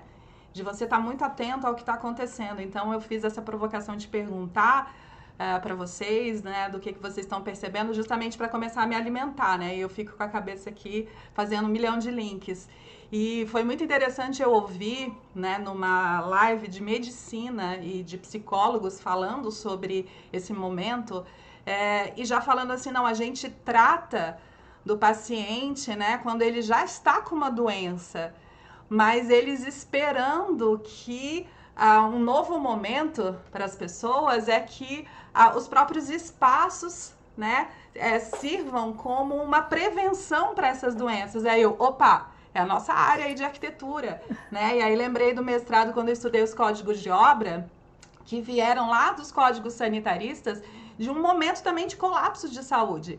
Era preciso educar o povo e colocar regras que, olha, não é para jogar esgoto na rua, como é que vai fazer esse ordenamento das cidades? E, de repente, agora a gente está num momento que a segurança psicológica, né? Todo mundo está com medo. E se eu pegar? E o que pode vir depois? Então, eu vi também uma outra live de empresas com a insegurança de como é que eu trago meus funcionários para trabalhar, se depois eu posso ser responsabilizado por não estar garantindo segurança, né, dessas pessoas nesses espaços corporativos. Então, começa a questão da saúde, a saúde mental e a saúde mesmo física, né? A ventilação natural, a iluminação natural, que a gente sabe que são necessárias, agora elas precisam ser comprovadas como elementos para a esterilização desse espaço, de fato. Aí, junto com outra live que eu assisti da Fundação Vanzolini, que eles simplesmente, com uma demanda de todas essas empresas corporativas, criam uma certificação de ambiente saudável para validar para essas empresas, é um checklist da área de arquitetura e da área médica para validar a volta dessas grandes equipes para os prédios. Eles não têm coragem de falar para as pessoas voltarem, né, e se responsabilizar. Então, aí eu fiz essa mistura de muita coisa para falar, né, provocar as pessoas, né, se permita misturar tudo, que da mistura é onde saem as melhores coisas. Exatamente. Lorito, querias falar alguma coisa? Vai lá. E assim, isso que a Catarina trouxe, também, né, fortificado ali pela fala da Cris e da Júlia, e também sua, Marina, de novo, não tem a receita de bolo, né? Quando a gente fala dessa cultura Google, a gente primeiro vai entender que a cultura Google ela vem para satisfazer a filosofia Google. E aí, através da filosofia, entende-se que aquela espacialidade deve acontecer, né? Então, tudo isso que a Catarina trouxe, a Catarina tem uma cancha gigantesca aí em projetos corporativos, inclusive muitos deles inovadores, e trabalhando, não vou citar nomes aqui, depois se ela quiser ela cita, mas trabalhando com internacionais entidades que se tem uma preocupação muito grande para isso, e para esses fatores. E aí a gente sempre percebe que é a filosofia daquela entidade, né? É a filosofia daquele contratante para isso. Porque, do contrário, se a gente pegar a tipologia e a gente fizer um carimbo, eu sempre digo que a gente corre o risco de ter um ambiente todo colorido com pessoas cinzas, né? Porque se para o meu cotidiano de trabalho não faz o menor sentido uma mesa de pimbolim, não adianta eu colocar uma mesa de pimbolim. Nossa, o ambiente é super sacado, tem uma mesa de pimbolim. E é mais um trambolho, né? Não satisfaz. Então, essas considerações que a Catarina faz, eu acho brilhante isso no trabalho dela, e aí não é à toa que sou fã, junto com vocês todas, é que ela sempre traz a investigação nicho a nicho, né? Então, mesmo quando ela traz proposições do trabalho dela que são extremamente inovadores, extremamente filosóficos, de acordo com aquela linha, ela toma um primordial cuidado de, ok, essa é a filosofia do projeto, agora vamos pegar as partes do projeto. Será que quem trabalha no administrativo precisa da mesma condicionante espacial de comunicação com esse espaço que o pessoal que está na equipe de web design? Será que o meu tipo de atividade vai nisso? E aí eu acho legal essa sensibilidade, porque a filosofia da empresa como um todo, da entidade como um todo, é obedecida em todos os espaços, mas a cada espaço uma característica primordial para ele, né? E aí vem o que eu já tive a oportunidade de fazer uma live com a Catarina também, falando de biofilia.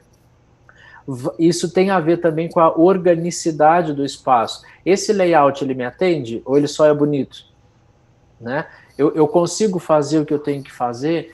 Então, um hábito, por exemplo, que a gente tem no escritório quando a gente vai fazer projeto comercial, por exemplo, nossa, vamos fazer uma loja linda. O que adianta uma loja linda, né?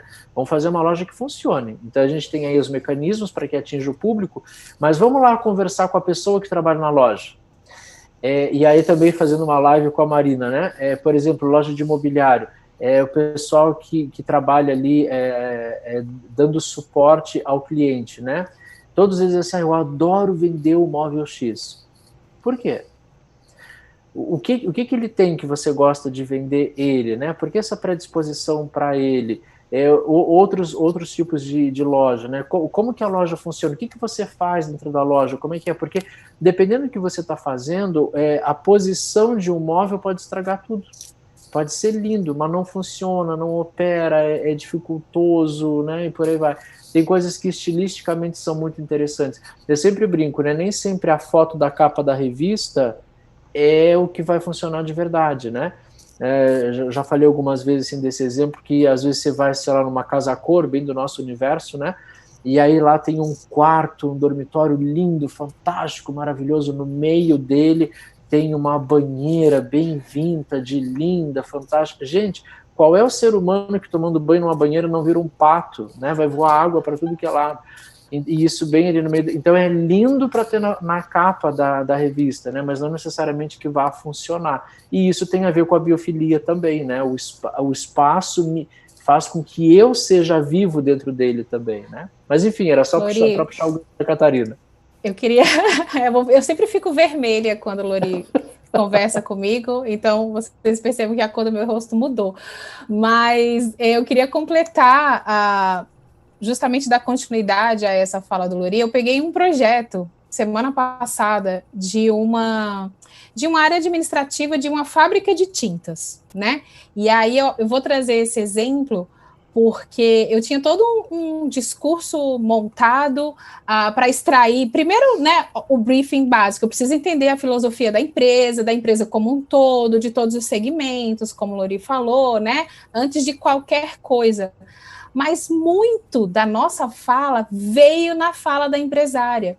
Então, por mais que o ambiente Google seja uma grande referência e ele traduz a filosofia do Google, tem algumas coisas hoje que, por meio dessa pandemia, algumas diretrizes, vamos dizer assim, corporativas, elas ganharam, vamos dizer assim, a entrada delas em outras corporações consideradas até mais tradicionais, elas ganharam um ritmo mais acelerado. Então, o discurso de que o ambiente precisa ser arejado, de que precisa ser ventilado, de que o espaço precisa ser humanizado, não veio, né, do meu escritório, ele já chegou com o cliente.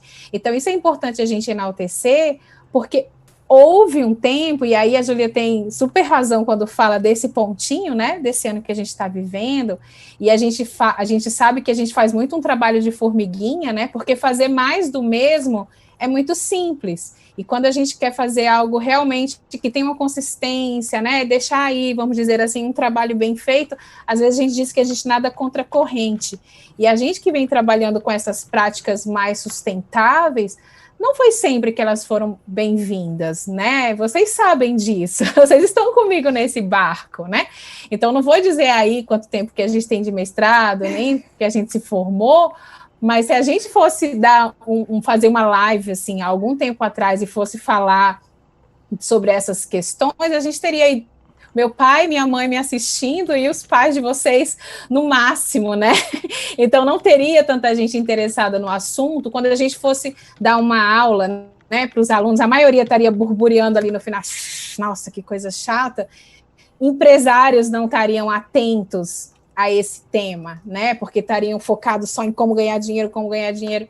E aí a gente vê que com esse trabalho de formiguinha e entrando mais algumas alterações aí do meio, esse tema vai ganhando uma importância tão grande que o discurso não é só nosso, né? Antes, além do entendimento do que o cliente quer, se a gente entende quais são as necessidades dele, né? Para que isso realmente seja executado, a gente tinha que gastar muito tempo de convencimento, né? E é por isso que a gente estuda neurociência, é por isso que a gente vai fazer mestrado, é por isso que a gente vai fazer doutorado. Para quê? Para entender melhor as técnicas e entender melhor como convencer, né? Como não só projetar, mas como justificar bem o nosso projeto, justificar a viabilidade ao ponto disso ser executado. E se isso for bem executado, isso tem retorno, né? Porque o cliente se sente bem, ele vai ter o boca a boca, a gente vai fidelizar e tantas outras coisas. Então, eu digo que muitas coisas que vêm acontecendo, nem vou falar da pandemia, por exemplo, a falta de água que teve aqui em Brasília 2 anos atrás, que faltava água aqui em casa duas vezes por semana, né? Então, chega um cliente no escritório dizendo, olha, eu quero contratar o seu escritório porque eu sei que nos seus projetos você economiza água.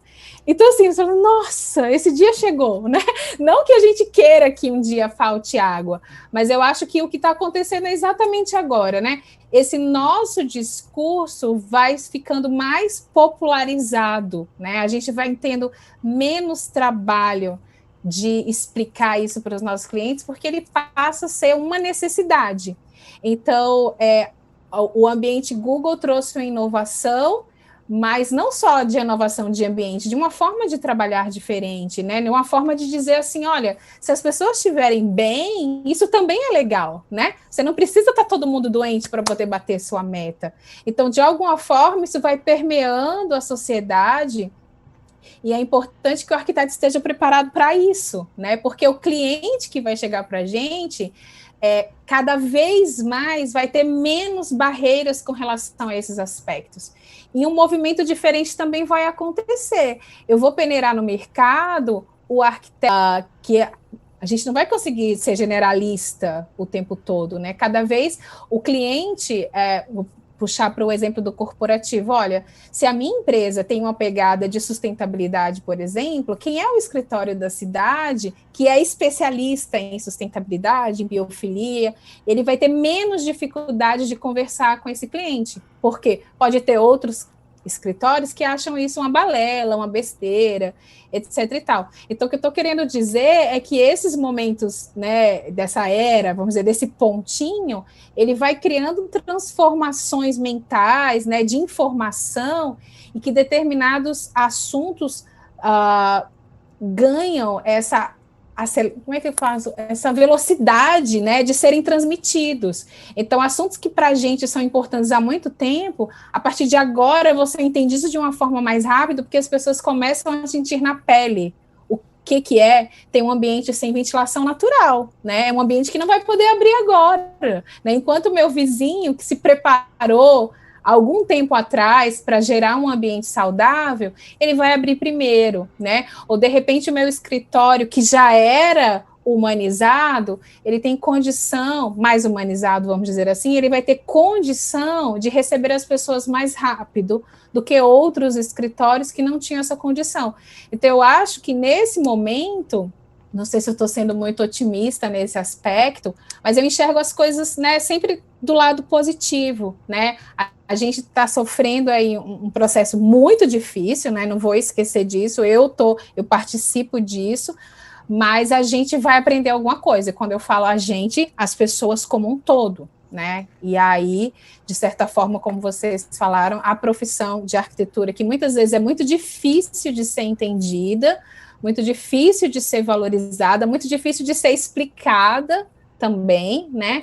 Eu acho que agora fica muito claro que a gente não faz só coisas bonitinhas, né? Que a gente faz espaços realmente, né?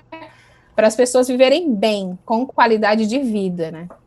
E aí, como é importante, vocês viram que a gente fala bastante, né? Que já é quase...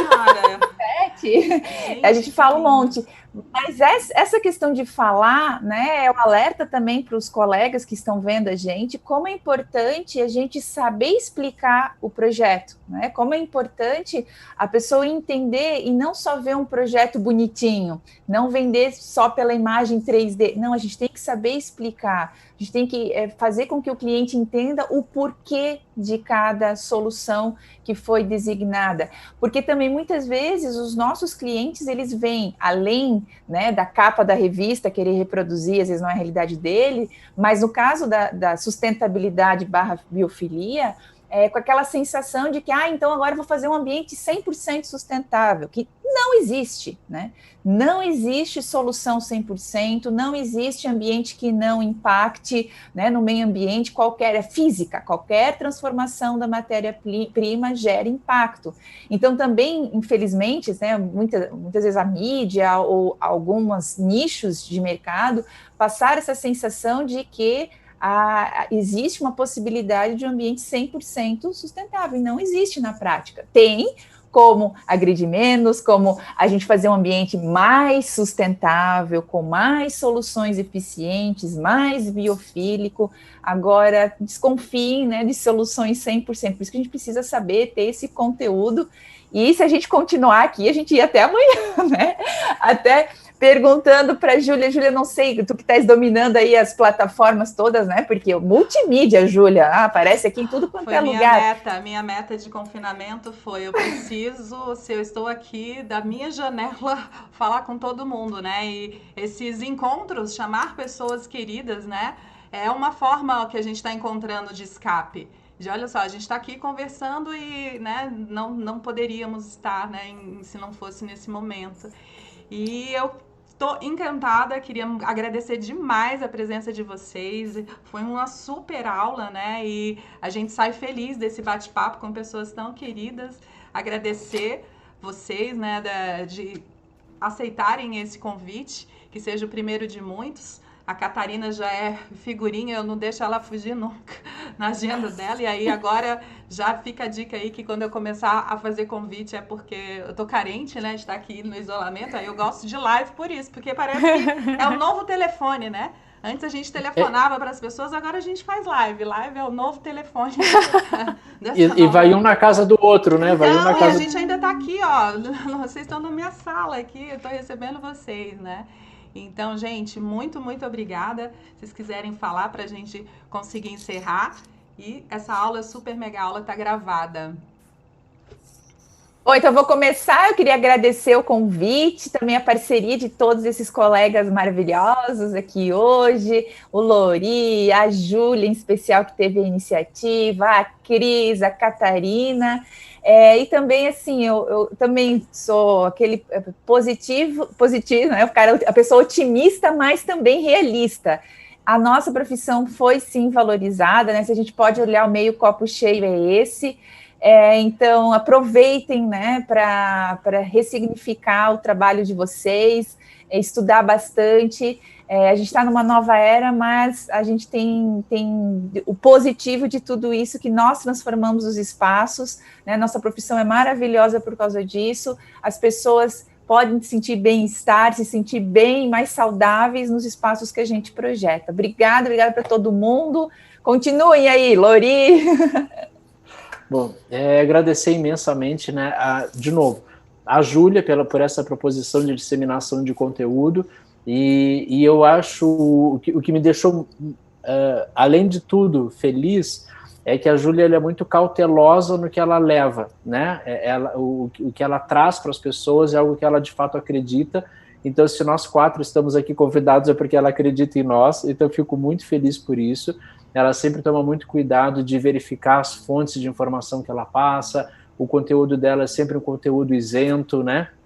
Então, qualificado, isento, de uma grande pesquisa. Eu me sinto realmente lisonjeado por estar aqui, lisonjeado também por estar acompanhando aí o time da Cris, da Marina, da Catarina, até para que vocês entendam essa brincadeirinha da xará, a culpa é minha, né? É porque toda vez que eu estou conversando com Marina e Catarina ao mesmo tempo, eu chamo a Marina de uma, a Catarina de outra, enfim, vou fazendo isso e elas viraram xarás. né? Mesmo Marina e Catarina ser diferente, a culpa é minha, eu assumo a culpa aqui, e extremamente lisonjeado, muito obrigado pelo convite, Júlia, e obrigado, meninas, Cris, Marina e Catarina, pela parceria aí nesse bate-papo, realmente foi muito feliz, espero que a gente possa repetir. Sim. Bom, vou me despedir também agradecendo a Júlia, sempre um prazerzão, Júlia, estar com você, né? E aí, infelizmente ou felizmente agora, virtualmente, mas que a gente possa tomar um café aí ou fazer outras viagens, né, Lori? Vamos, gente, saudade de viajar, hein, Lori? Né, meu filho?